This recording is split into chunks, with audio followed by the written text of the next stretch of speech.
TV9 ప్రేక్షకులందరికీ నమస్కారం. నేను మీ చిలకమర్తి ప్రభాకర్ చక్రవర్తి శర్మ. శ్రావణ మాసం చాలా విశేషమైనటువంటి మాసం. అటువంటి శ్రావణ మాసంలో మంగళ గౌరీ వ్రత వైభవాన్ని ఇప్పుడు చూద్దాం. శ్రావణ మాసం స్త్రీలకి ముఖ్యంగా సౌభాగ్యం పొందడానికి, లక్ష్మీదేవి యొక్క అనుగ్రహం కలగడానికి, సంతానం కలగడానికి, అవివాహితులకు వివాహం కావడానికి, వివాహం అయినటువంటి వారికి కుటుంబ సౌఖ్యం ఆనందం కలగడానికి మన యొక్క ఋషులు పెద్దలు అందించినటువంటి గొప్ప వ్రతాలలో మంగళ గౌరీ వ్రతం చాలా ప్రాశస్త్యంతో కూడుకున్నటువంటిది. శ్రావణ మంగళ గౌరీ వ్రతం చాలా విశేషమైనది. జ్యోతిష్ శాస్త్ర ప్రకారం జాతకంలో ఎవరికైనా కుజదోషం ఉన్నా, సమయానికి వివాహం ఆలస్యమైన, వివాహం కాకపోయినా, వివాహం దగ్గరకు వచ్చి ఆగిపోయినా, అలాగే ఎవరికైనా వివాహం అయ్యి భార్యాభర్తల మధ్య మనస్పర్ధలు, చికాకులు, గొడవలు అధికంగా ఉన్నా, సంతానం కలగకపోయినా, సంతాన దోషములు ఎదురవుతున్నా, లేదా కలిగిన సంతానంతో ఏమైనా సమస్యలు, ఆయుష్, చదువుకి సంబంధించినటువంటి వారి యొక్క విషయాలకు సంబంధించినటువంటి సమస్యలు ఏర్పడుతున్నా, అటువంటి వారు ఆచరించవలసిన ముఖ్య వ్రతం మంగళ గౌరీ వ్రతం. చాలామంది మంగళ గౌరీ వ్రతం కేవలం ఆడవారే చేయాలనేటువంటి అపోహల్లో ఉంటారు. మన పురాణాల ప్రకారం మంగళ గౌరీ వ్రతాన్ని కుజుడు ప్రప్రథమంగా చేసి మంగళ గ్రహానికి అధిపతి అయ్యాడని మన పురాణాలు చెప్తున్నాయి. అందువల్ల కుజుడు స్వయముగా ఈ వ్రతం చేయడం చేత ఈ మంగళ గౌరీ వ్రతం చేసినటువంటి స్త్రీ పురుషులకి కుజదోష నివృత్తి జరుగుతుంది.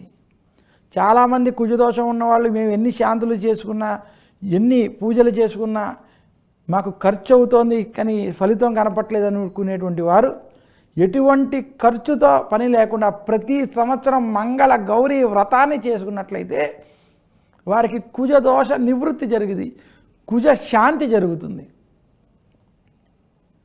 ఈ మంగళ గౌరీ వ్రతం గురించి మనకి మహాభారతంలో విశేషంగా శ్రీకృష్ణుడు స్వయముగా ధర్మరాజుకి, పాండవులకి, ద్రౌపదికి ఈ యొక్క మంగళ గౌరీ వ్రతం గురించి చెప్పినట్టు పురాణాలు తెలియజేస్తున్నాయి. అరణ్యవాసంలో ఉన్నటువంటి పాండవులు, ముఖ్యంగా ధర్మరాజు శ్రీకృష్ణుని అనేక ధర్మ సూక్ష్మాలు, పురాణ కథలు, వ్రతాలు, పూజలు విషయాలు అడుగుతూ ఉండగా ఆయన అనంత పద్మనాభ వ్రతం, ఏకాదశి వ్రతం అంటే అనేక వ్రతాలు తెలియజేస్తూ ఒకానొక సమయంలో ధర్మరాజు ఏ వ్రతం ఆచరించడం చేత స్త్రీలకి సౌభాగ్యం, విజయములు, భర్తతోటి ఆయురారోగ్యాలతోటి, సంతానముతోటి ఉండగలరో అటువంటి వ్రతాన్ని తెలియజేయమనగా శ్రీకృష్ణుడు స్వయముగా కుజుడు ఆచరించి కుజాధిపత్యం పొందినటువంటి మంగళ గౌరీ వ్రతం గురించి, ఈ వ్రతాన్ని ఆచరించడం చేత స్త్రీలకి సౌభాగ్యం, భర్తతో ఆనందంగా ఉండేటువంటి స్థితులు ఏర్పడతాయనేటువంటి ఈ మంగళ గౌరీ వ్రతాన్ని శ్రీకృష్ణుడు స్వయముగా ధర్మరాజుకు చెప్పినటువంటి ఈ వృత్తం ద్వారా ఈ మంగళ గౌరీ వ్రత వైభవాన్ని చెప్తారు. ఈ వ్రత మహిమతోటే సుశీల అనేటువంటి స్త్రీ తన భర్త శివుడికి ఆయుర్దాయం లేకపోవడం, వివాహమైన తర్వాతే చనిపోతాడనేటువంటి విషయం జ్యోతిషం ద్వారా తెలుసుకున్నటువంటి ఆ సుశీల ఈ మంగళ గౌరీ వ్రతాన్ని ఆచరించి ఎలా తన భర్త యొక్క ఆయుర ఆరోగ్యాలని సంపాదించింది, తన మాంగళ్యాన్ని బలాన్ని పెంచుకుందనేటువంటి ఈ కథని మంగళ గౌరీ వ్రతం రోజు చెప్పుకుంటారు.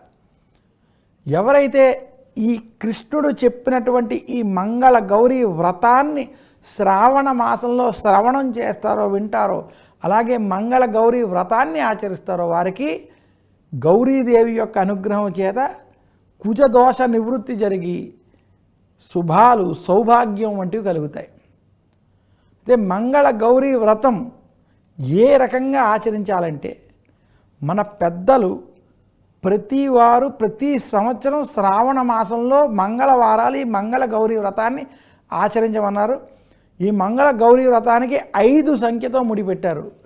ఈ మంగళ గౌరీ వ్రతంలో 5 ముళ్ళతో 5 తోరాలు చేయడం, ఒక పూజలో ఆ తోరాలను ఉంచి పసుపుతో చేసిన వినాయకుడిని, పసుపుతో చేసిన మంగళ గౌరిని ప్రతిష్ఠ చేసుకుని వాటికి గౌరీదేవికి వినాయకుడికి పూజ చేసి, ఈ తోరణాల్లో మొదటి తోరణం అమ్మవారికి, రెండో తోరణం చేసినటువంటి వారు మిగతా 3 ముత్తైదువులకి కట్టి సాయంత్రం సమయంలో ముత్తైదువులను ఇంటికి పిలిచి వాళ్ళకి తాంబూలాది సత్కారాలు చేసి కాళ్ళకి పసుపు రాసి గంధం అది సమర్పించి కుంకుమ బొట్టు పెట్టి వారికి తాంబూలం వంటివి సమర్పించడం చేత ఈ మంగళ గౌరీ వ్రత ఫలితం లభిస్తుంది.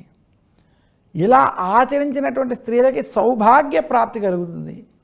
కొన్ని ప్రాంతాల్లో ఇలా మంగళ గౌరీ వ్రతం చేసి తర్వాత రోజు బ్రాహ్మణులకి భోజనాది సత్కారాలు కూడా ఆచరించేటువంటి విధానం ఉన్నది.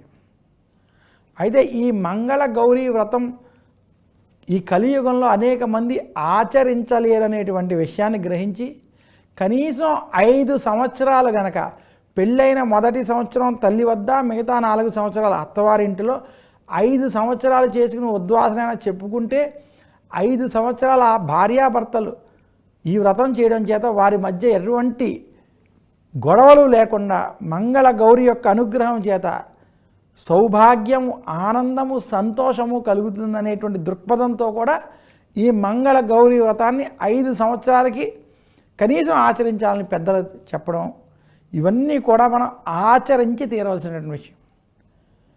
ఇలా 5 సంవత్సరాలే కాకుండా మిగిలిన సంవత్సరాల్లో కూడా మంగళ గౌరీ వ్రతాన్ని ఆచరించడం శుభంగా చూస్తారు. ఇంకా ఎవరైనా మంగళ గౌరీ వ్రతం ఆచరించలేకపోయినా శ్రావణ మంగళవారాల్లో అమ్మవారికి సంబంధించినటువంటి ఆలయాలు, శక్తిపీఠాలు దర్శించడం, లేదా ఎవరైనా మంగళ గౌరీ వ్రతాన్ని ఆచరిస్తే ముత్తైదులుగా ఆ ఇంటికి వెళ్ళి అక్కడ అమ్మవారిని దర్శించి తాంబూలాది వంటివి తీసుకుని అమ్మవారి అక్షింతలు మీ నెత్తి మీద వేసుకుని వారిని కూడా ఆశీర్వదించి అలా రావడం చేత కూడా మంగళ గౌరి యొక్క అనుగ్రహం పొందగలరు అని తెలియజేస్తూ, శ్రావణ మాసంలో మంగళ గౌరీ వ్రతాన్ని ఆచరించడం చేత ఇట్టి దోషములు, కుజదోషములు వంటివి నివృత్తి అయి శుభ ఫలితాలు కలుగుతాయని తెలియజేస్తున్నాను. ఇక మంగళ గౌరీ వ్రతంలో తాంబూలం చాలా ముఖ్యం. తాంబూలం అంటే చాలామంది ధనం అనుకుంటారు. తాంబూలం అంటే తమలపాకు, వక్కలు, దాంతో 3 రకాల పువ్వులు, 3 రకాల పళ్ళు, అలాగే మీ యొక్క స్తోమతను బట్టి చీర లేదా రవిక, సువాసిని వస్తువులైనటువంటి గాజులు, పసుపు, కుంకుమ వంటివి పెట్టి వచ్చినటువంటి స్త్రీని స్వయంగా గౌరీదేవిగా భావించి వారి పాదాలకి పసుపు రాసి కుంకుమ, గంధం వంటి వారికి పెట్టి తాంబూలం సమర్పించి అమ్మవారిగా భావించి వారి ఆశీస్సులు పొందినట్లయితే అటువంటి వారికి మంగళ గౌరీ వ్రతం ఆచరించిన ఫలితం లభిస్తుందని తెలియజేస్తూ, మరొక్కసారి టీవీ ప్రేక్షకులందరికీ శ్రావణ మాస శుభాకాంక్షలు, మంగళ గౌరీ వ్రత శుభాకాంక్షలు తెలియజేస్తూ సెలవు తీసుకుంటున్నాను. నమస్కారం. మీ చిలకమర్తి ప్రభాకర్ చక్రవర్తి శర్మ.